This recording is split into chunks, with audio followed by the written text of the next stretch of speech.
Hello বন্ধুরা, আজ আমি আপনাদের সাথে শেয়ার করতে চলেছি আমার লেখা এক কবিতা, যার নাম দিয়েছি চাকরি।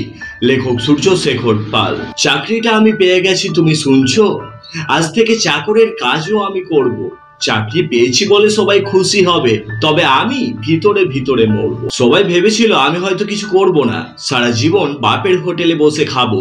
কেউ কোনোদিন কল্পনাও করতে পারেনি হয়তো যে আমি এত ভালো একটা চাকরি পাবো। তবে চাকরি মানে তো চাকর, তাই আমি ভিতরে ভিতরে মরছি। কিভাবে আমি চাকরি ছাড়বো সেই চিন্তা ভাবনা করছি। কারণ জীবন যখন একটা, তখন আমি চাকর হয়ে থাকবো না, আমি নিজেই বস হব। তবু কাউকে বস করে রাখবো না। দরকার হলে চায়ের দোকান খুলবো, সেখানেও স্বাধীনতা আছে। আজকের দিনে কি করে বাবু সবাই চাকরি করে বাঁচে? তবে সবার কথা জানি না বাবু, আমি চাকরি নাহি করব, ব্যবসা করে ভবিষ্যৎটা সুন্দর করে গড়ব।